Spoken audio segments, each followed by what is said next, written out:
మౌన పోరాటం మౌన పోరాటం.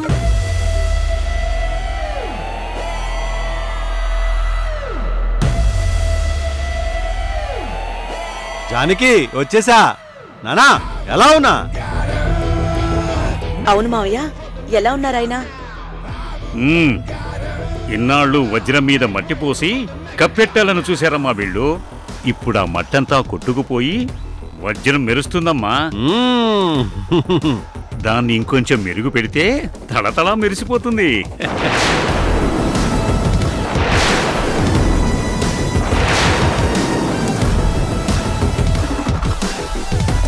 ఆ మెరుపులన్నీ త్వరలోనే వీళ్ళందరూ చూస్తారు.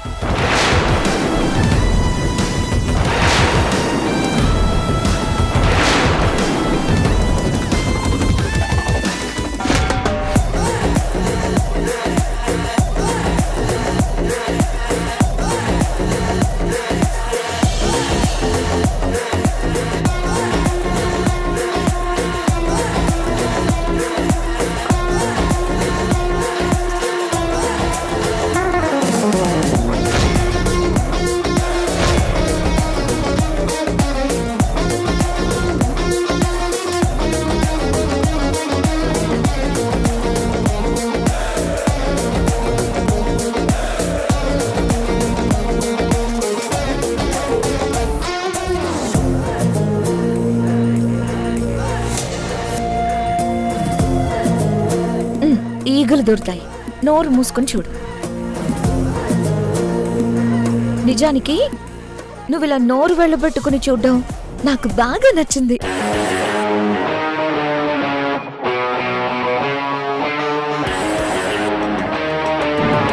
ఎందుకో తెలుసా? నేను ఈ బట్టలు వేసుకుంటే నువ్వు నన్ను ఇలాగే చూడాలని నేను కోరుకున్నాను. నువ్వు సరిగ్గా అలాగే చూసావు. నీకు గుర్తుందా, నెలకి 2-3 సార్లు నువ్వు బట్టలు కొనుక్కొని తెచ్చుకొని కావాలని నా ముందు వేసుకుంటుంటే నేను ఇలాగే చూసేదాన్ని. అప్పుడు నువ్వు మీ మమ్మీ దిష్టి పెట్టొద్దని చూపు తిప్పుకోమని తిట్టేవాళ్ళు.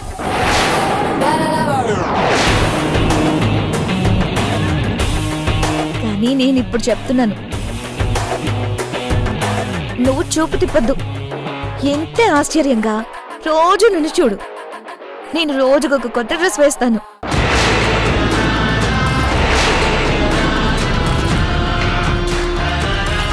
అవి చూసి నువ్వు కుళ్ళుకుంటావో ఉడుక్కుంటావో నీ ఇష్టం.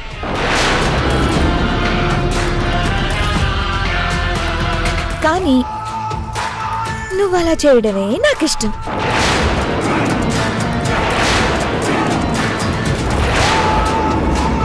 అయ్యగారు ఎందుకు కిందకి పిలిచారు అని అడిగారు కదా, ఇప్పుడు అర్థమైందా?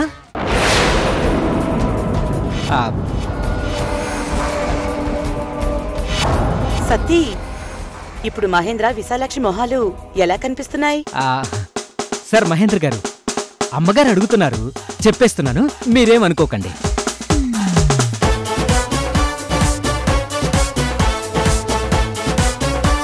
అమ్మగారు, వీళ్ళ ముగ్గురి మొహాల్లో కోపం, బాధ, కుళ్ళు, ఉక్రోషం లాంటివన్నీ కలగూర గంపల ఒక రకమైన ఏడుపు లాంటి కసి లాంటి ఏడుపుకి మధ్య నలిగిపోతున్నారు.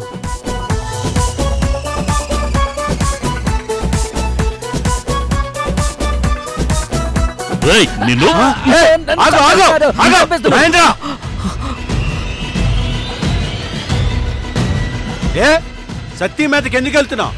సత్తి ఉన్నదే కదా చెప్పాడు.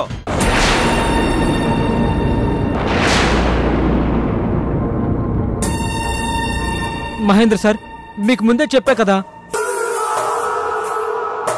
జానకమ్మ గారు అడిగినప్పుడు చెప్పకపోతే చిన్నయ్య గారికి కోపం వస్తుంది, ఆయనకి కోపం వస్తే కొరడా తీసి నా తోలు తీస్తారని.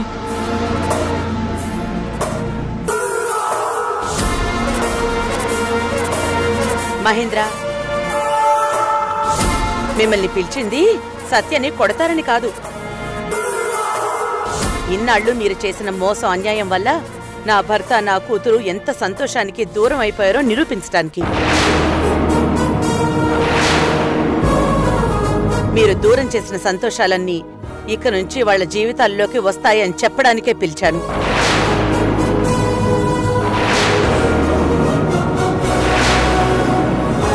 చూశారు కదా, ఇక వెళ్ళండి.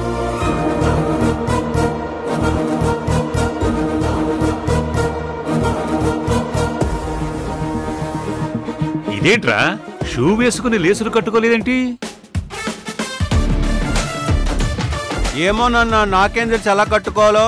చాపతను బట్టలు ఎలా వేసుకోవాలో చెప్పాడు గాని బూట్లకి తాడెలా కట్టుకోవాలో చెప్పలేదు.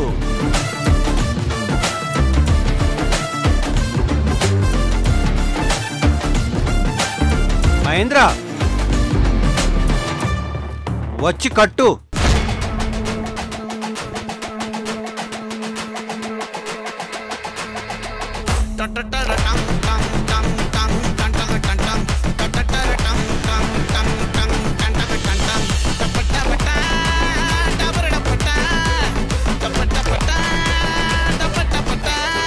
ఏంటి, నేను షూలెస్ కట్టాలా? మరి నీకొక్కడికే ఈ తాళ్లు కట్టుకునే అలవాటు ఉంది కదా.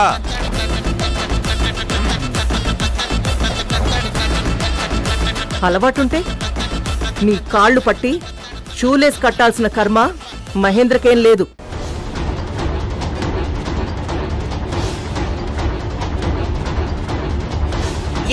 ఎందుకు లేదు? ఇప్పుడు కూడా మీరు ఇంట్లోనే ఉన్నారు కదా, మా డబ్బులే తీసుకుంటున్నారు కదా.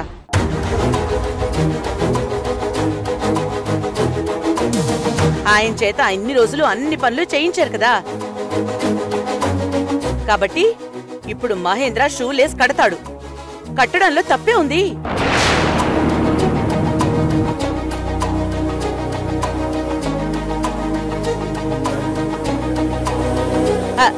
కట్టు మహేంద్ర అన్నయ్యా. నేను వీడి కాళ్ళు పట్టాలా? నో.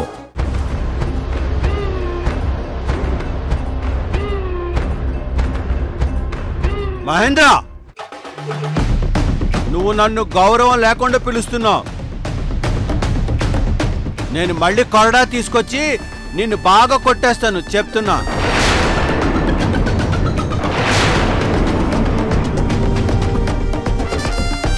త్వరగా వచ్చి కట్టు. నేను కట్టను. కట్టవా? సత్తే, వెళ్ళి కొరడా తీసుకురా. అలాగే అయ్యగారు.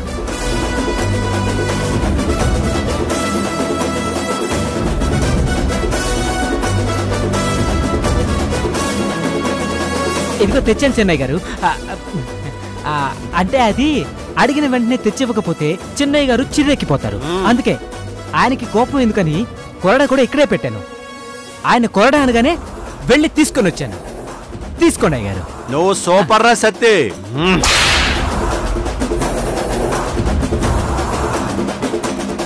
మహేంద్ర, దా వచ్చి కొట్టు.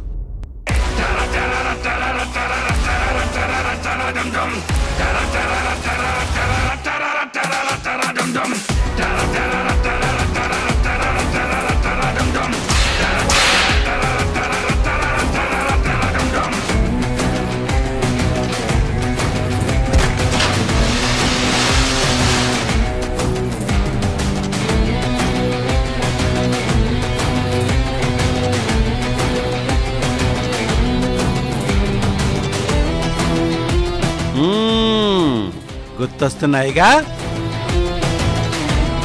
దా వచ్చి మర్యాదగా కట్టు, లేదంటే నేను కొట్టేస్తాను.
ఇది కూడా కట్టు.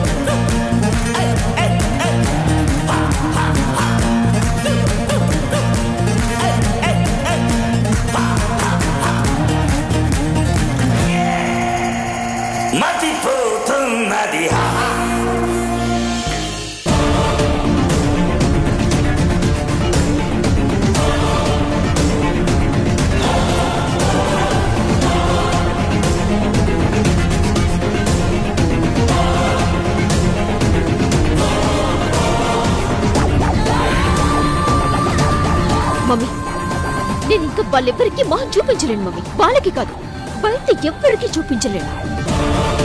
నువ్వెందుకు ఇప్పుడేం జరిగిందని అంత బాధపడిపోతున్నావు? మన కాళ్ల కింద చీమల్లా బతికిన వాళ్ళు ఇప్పుడు పావుల్లా మననే కాటేస్తున్నారు, అంతే కదా?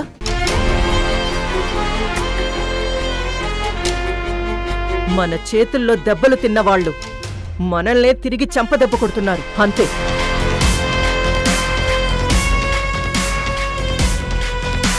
మన గురించి బయట ఎవరికి తెలిసినా మన పరువు పూర్తిగా పోతుంది, మనకి విలువే ఉండదు, అంతే.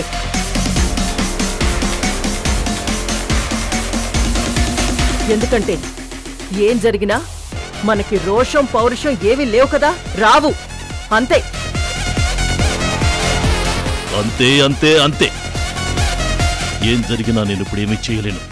ఎందుకంటే ఇప్పుడు నేను ఏం చేసినా నేను అనుకున్న ప్లాన్ ప్రకారం చెయ్యాలనుకున్నదంతా జరగదు.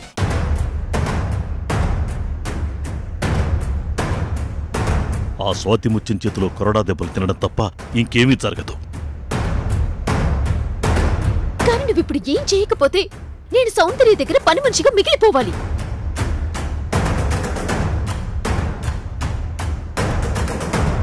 అవును డాడీ, ఇందాక స్వాతిముత్యం గాడు చెప్పిన మాట గుర్తుందా?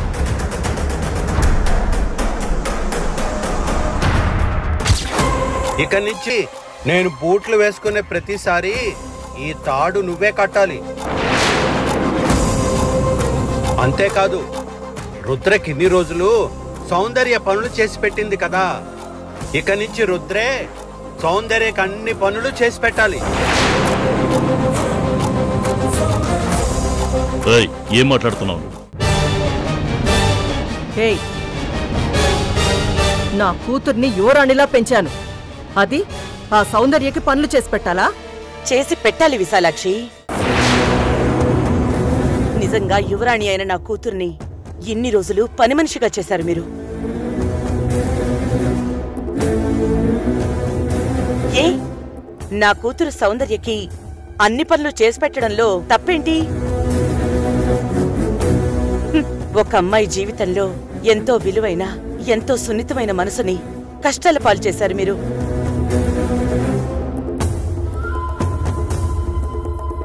ఆ వయసులో తుళ్ళుతూ గెంతుతూ జింక పిల్లలా పరిగెత్తాలి, ఆనందంగా ఉండాలి.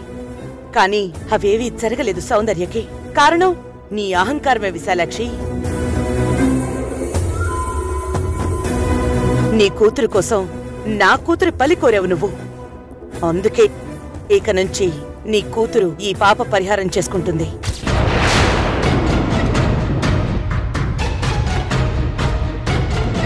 నేను పని మనిషిలాగా చేయలేను మమ్మీ.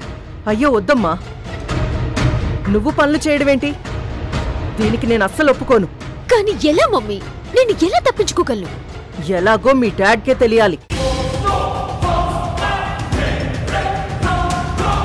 ఒకవేళ మీ డాడ్కి ఏం తెలిసినా తెలియకపోయినా నువ్వు మాత్రం పనులు చెయ్యకు. మీ డాడ్ని వాళ్ళు కొరడతో కొట్టినా సరే నువ్వు చెయ్యకు. నువ్వు ఎలా చూసినా నాకు లెక్కలేదు మహేంద్ర. నాకు నా కూతురి జీవితమే ఇంపార్టెంట్. నువ్వు నన్ను పెళ్లి చేసుకునే టైంకి నువ్వెలాంటి పొజిషన్లో ఉన్నావో నిన్ను మా అమ్మ తీసుకొచ్చి ఎక్కడ కూర్చోబెట్టిందో మర్చిపోకు. నువ్వేం ప్లాన్ చేస్తావో చేసి వెంటనే నా కూతురికి ఈ కష్టం రాకుండా ఆపు. Come baby.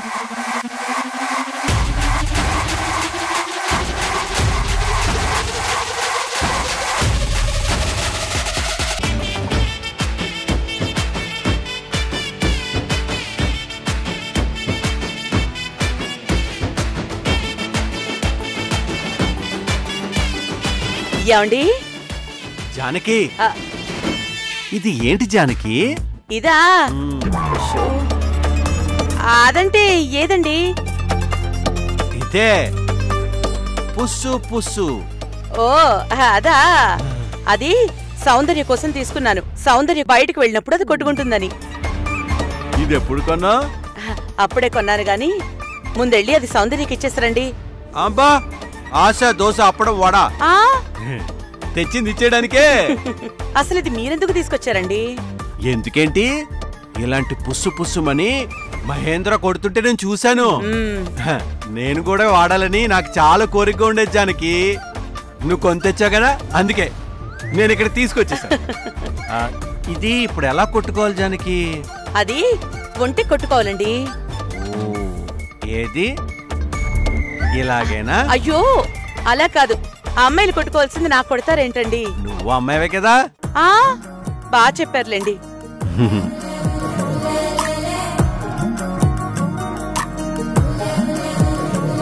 అబ్బా, ఇది భలే వాసన వస్తుంది. మహేంద్ర విశాలాక్షి కూడా ఇలాగే కొట్టుకుంటారు జానకి. మనము కొట్టుకుందాం. నాకొద్దు. జానకి, మరి నాకు సూటు బూటు, అమ్మాయికి బట్టలు ఇవన్నీ కొనిచ్చినందుకు మరి నీకు నీకు ఒక ముద్దిస్తాను జానకి. ఏంటి ముద్ద? అయ్యో ఏంటండి మీరు ఇంకా వయసుకు రాడనుకుంటున్నారా ఏంటి? అసలు మీ చేతికి ఆంజనేయ స్వామి తాడు కట్టాను కదా.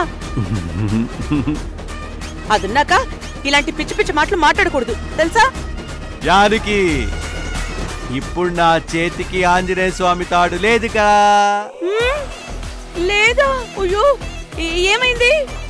ఇదిగా ఇప్పేసి పక్కన పెట్టాను. అమ్మో, ఆ తాడు విప్పేశారా? ఇప్పేసా. ఇప్పుడు ఆంజనేయ స్వామి ఇక్కడున్నారు. అయ్యో, ఆ తాడు విప్పితే మీ ధైర్యం? జానకి, మనం గదిలోంచి బయటికి వెళ్ళినప్పుడు వెంటనే తాడిని చేతికి కట్టేసుకుంటాను కదా. అయినా ధైర్యం మహేంద్ర దగ్గర ఉన్నప్పుడు ఉండాలి గాని నీ దగ్గర ఎందుకో? నేను మహేంద్రను కొట్టాలి, ఇంకెవరిని కొట్టక్కర్లేదు. అయ్యో, ఆ తాడలా విప్పకూడదండి. తాడు కట్టినప్పటి నుంచి నేను నీ పక్కనే ఉంటున్నాను గాని ఒక్కసారి కూడా నీకు ముద్దు పెట్టలేకపోయాను. నేను చక్కగా పట్టుకోలేకపోయాను. అంటే ఇప్పుడు మీకు ముద్దు ముచ్చట కావాలా? లేకపోతే మన జీవితాలు బాగుపడటం కావాలా? అంటే మన జీవితాలు బాగవ్వాలి, కానీ మన జీవితాలు బాగైపోయాయిగా. బాగవడం అంటే ఒంటికి నచ్చే బట్ట వేసుకుని అందరికీ బాగా కనిపించడం కాదండి. మనం జాగ్రత్తగా లేకపోయినా ఎవరి నుంచి ఎటువంటి ఆపద రాకుండా ఉండాలి కదా. అది బాగుపడ్డం అంటే. ఇప్పుడు మనకు ఆ పరిస్థితి ఉందా? లేదు. బాగవ్వడం అంటే మన అమ్మాయి బాగా చదువుకోవాలి. చదువుతుందా? లేదు. బాగవ్వడం అంటే మీ చదువు పూర్తయ్యి మీరు లెక్కలవి నేర్చుకుని ఆఫీస్కి వెళ్లి మన వ్యాపారాలు బాగోగులు చూడటం. మరి మీరు ఆఫీస్కి వెళ్లి లెక్కలన్నీ చూసే స్థాయిలో ఉన్నారా? లేను. మరివన్నీ పూర్తి చేయటం ముఖ్యమా, మనిద్దరం సరదాగా గడపడం ముఖ్యమా? అన్నీ పూర్తి చేయడమే ముఖ్యం. అంటే నాకు ఈ బట్టలు నచ్చకపోయినా నేను ఇవే వేసుకోవాలా? అమ్మ బట్టలు తీసుకొస్తే అవి మాకు నచ్చకపోవడం అంటూ ఇప్పటి వరకు జరగలేదు. మీరు ఆవిడ కొడుకులు కాబట్టి మీకు నచ్చొచ్చు. ఒకవేళ నచ్చకపోయినా ఆవిడ బాధపడుతుందేమోనని నచ్చాయని చెప్పొచ్చు. అలా అని నేను కూడా నచ్చకుండా నచ్చాయని ఎందుకు చెప్తాను? మరింతకు ముందు అత్తయ్య తీసుకొచ్చినప్పుడు సూపర్ గా ఉన్నాయని చెప్పావు కదా. ఒకసారి చెప్పానని ప్రతిసారి నచ్చాలని లేదు కదా.